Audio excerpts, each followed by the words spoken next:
Thank you for engaging with me this morning on a topic that is becoming increasingly important here in North America and around the world. When you hear the word sustainability, what comes to mind for you? Perhaps some of the items that you see here in the diagram on the slide. Maybe some additional things like carbon neutrality, perhaps climate change, or ESG, maybe others. A broad definition for sustainability would be meeting the needs of the present without compromising future generations' ability to meet their needs. Now that's very, very broad.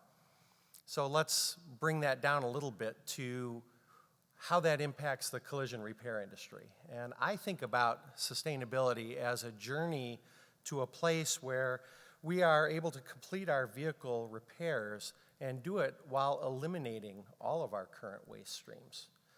It'll be a journey. I don't think there's ever a point where we'll be finished with it. So I think it's a good way to think about it as, let's get started at a particular point in time, and let's work our way through this and try to continually get better with what it is that we do. And so a good way to begin framing the subject of sustainability is to think about the 3 R's. So what you see on the slide is you see reduce, reuse, and recycle. And it's intentional, not accidental, that they are in different sizes, and they are relative to the impact that they have on sustainability initiatives. So if we talk about reduce, we're talking about things like repairing something rather than replacing it. We're talking about conducting training on site rather than conducting it off-site where we're incurring travel time and everything that goes with getting from one place to another. When we talk about reuse, of course, we're talking about also repair versus replace, but I also like the example of, I'll use Apple here. We always want to have the next version of our Apple device, whatever that is. As soon as we hear that it's coming out, we're already making our plans for how we're going to exchange the one that we have for the new one. And it doesn't matter whether the one that we have is working perfectly well. It doesn't matter if it has perhaps a cracked screen that could be replaced. The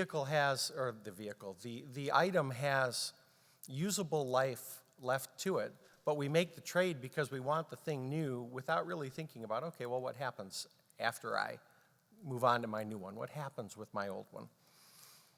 When we get to recycle, this one's really interesting because recycling is something that often is the first thing that comes to mind when people think about sustainability. But it's actually, of the 3 measures, it's the one that has the smallest impact on sustainability initiatives. Now, it's the anomaly in that sense, and I want to introduce a term to you that would be recoverability. And this has to do with when the item gets into a recycling environment, what's the capability of that item to then be converted back and become a new product of the same type all over again? So with things like glass, things like aluminum, the recoverability rates on those items is nearly 100%. They can become the next glass item. They can become the next aluminum item. With plastics, that number is less than 5%. And even within that 5%, that's mostly PET plastics. So think about your water bottle, think about your bottle of soda. It's that kind of plastic. What we see here in the automobile industry is polypropylene. The recoverability of polypropylene is less than 5%. It's close to 0. So all we can really do with polypropylene waste is grind it up into little pieces and turn it into filler that we use for some other purpose. Well, that's not really what we're trying to do. It happens that the automotive aftermarket is the number 2 generator of polypropylene waste in the world. So it is something that we have to own, but it's not the only part of our waste stream. It's just one that happens to be dear to our hearts at Plasfix. There are plenty of other waste streams that need to be looked at and need to be addressed. With that as a bit of an introduction, let's talk a bit about our changing society. In my lifetime, I can recall going off and learning about littering education. That was a big thing at some point in time. And we then transitioned through a period of time where we moved on to recycling. And we dealt with, okay, now I've got to separate my newspaper, and now I've got to get my plastic, and now we're learning that you just can't throw anything that's plastic into your recycle bin. You have to put the right kind of plastics into the recycling bin. Well, sustainability is all of that, and then exponentially multiplied. Our schools are teaching our kids about things like net zero, circular economies.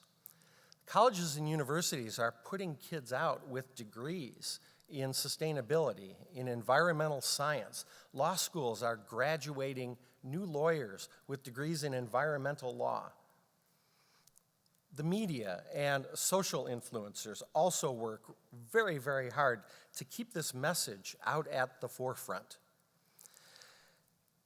And because it seems to impact the message in ways that they like, even though climate change is not necessarily directly related to sustainability, the attachment is often there for it.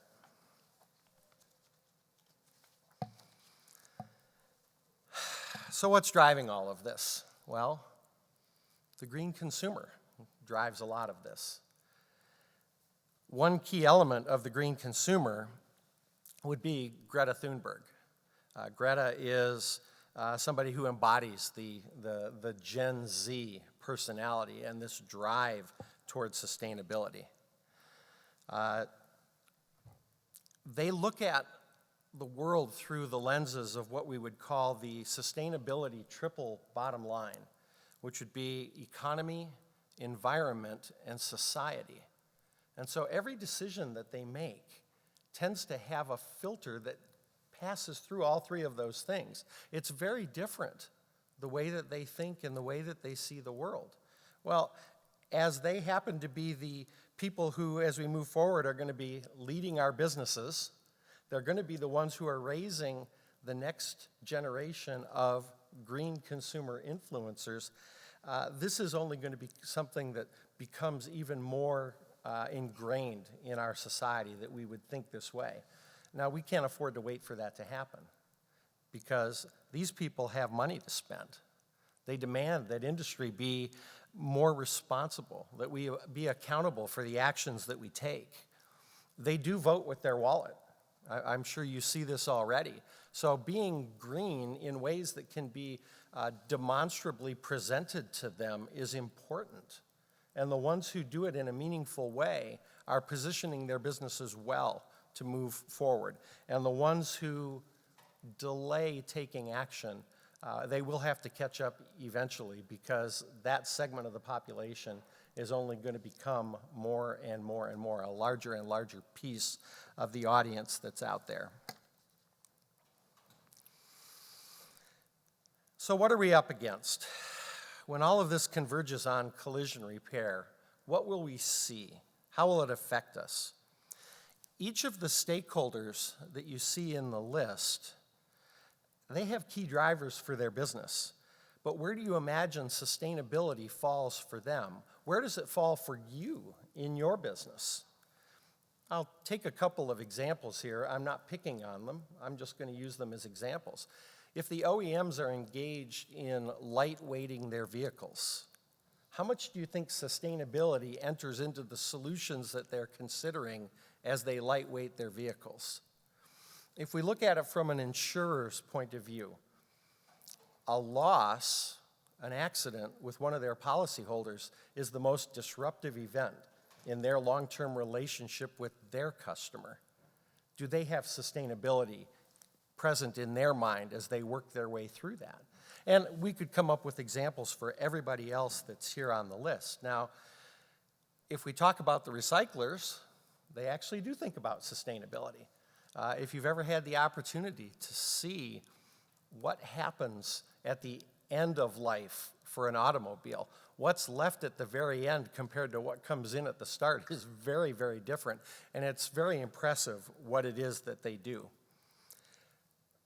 So there's hope with that. There's hope with the paint companies, the people who are the 3Ms of the world, the ones who are engaged in the use of chemicals and the manufacture of products. They have to think about sustainability. So they're helping us with that.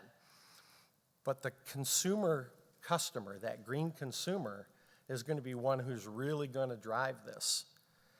Of course, waiting in the wings, state and local government, they can't help themselves. They're going to get into this at some point in time. They're going to set laws. They're going to set regulations. And let's hope that we get far enough out in front that we set a self-determined lead for what that might look like, rather than having that be put upon us. And of course, Greta, together with environmental organizations like the Environmental Defense Fund or the Nature Conservancy, they will always be there to put messages back out that says, hey, what are you doing? What's your plan?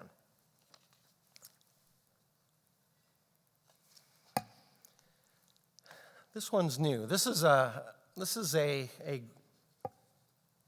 picture of a circular economy. And it's very different from the linear economy that we all grew up in. In the circular economy, we have this raw material input. We then go through a design process, production or remanufacturing, distribution. We have use that somehow doesn't make its way into the graph, but it's a real thing, right? The product gets used, it gets consumed, and then it gets collected, potentially recycled, which then reduces the amount of raw material input required to further that process. So the idea is that over time, we use less and less resources, and we have something that is truly sustainable. As opposed to the linear model, where we have a raw material, we design something, we make it, it gets consumed, and then we throw it away. We are still much, much closer to the linear model today than the circular model that we need to move into. So what can we do? How can we move forward?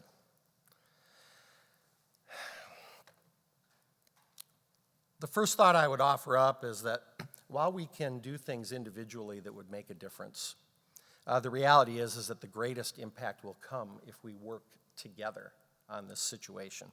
That the industry stakeholders have great resources that they can bring to bear on figuring these things out. But it begins with making sure that sustainability becomes a part of the strategic thinking. It just has to. And when stakeholders engage with one another, sustainability needs to be a topic of discussion. It can't be left undiscussed. Now, this will be new, and people will have varying degrees of knowledge about this subject. The fact that you're in the room and we're talking about this today, it's 10, 12 minutes worth of discussion. You already will move well up into the upper 90th percentile of understanding about what sustainability really is. So we're going to have to suffer some time while we get started, where some of the people in the discussion aren't going to be quite as knowledgeable as other people, and we need to help them get up to speed. So we need to start having these conversations now. If we do, those outside influencers that we've talked about are much more likely to follow our lead. If they don't, then we're going to be dependent on some of our people like Bob Redding or other industry insiders like Ron Reichen, who will dutifully go and lobby government on behalf of industry. But one of the hardest things in the world is to go teach the nuance of collision repair to a legislator who has no understanding of what it is that we do. So it's much better if we engage up front and we set our course and have people say, wow, that industry is engaged and they really are serious about this and they're trying to make it better. Now, we do have some help with this. Aaron and the SCRS board putting sustainability out in front of everybody with the Ideas Collide Showcase is a great start. The IBIS organization has made a commitment to becoming a focal point across all stakeholders worldwide to begin driving the education of sustainability ideas, thoughts, problems, and solutions. And so, of course, we will lean on Jason Mosley and his team there to help us to do that. We can learn from other global markets. Some of you may have friends in the UK. They're now dealing with the impact of something called PAS 2060. It is forcing them, whether they are ready or not, to innovate and improve and reduce what their carbon impact is in their local community. We can prioritize repair versus replace. Now, I understand the complexities and the realities of how we've gotten to where we are with that in the US and in Canada. It's a real thing. It's not something that is born out of, it's just easier, it's just faster. It has become the accepted best practice for conducting a lot of repairs. Great.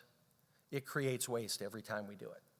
So what we have to do is we have to work with the stakeholders, with the OEMs, and with the insurers. We have to get the suppliers and the repairers all to the table and say, how do we do these things together to reduce the amount of waste that we're generating and yet still produce a very safe repair to deliver back to the customer? Plastics Industries is proud to be a founding member of an organization called Waste Motive. It's Australia-based, and it's already attracted membership that includes the Australian Association of Progressive Repairers. I think of them, Aaron, as SCRS Australia.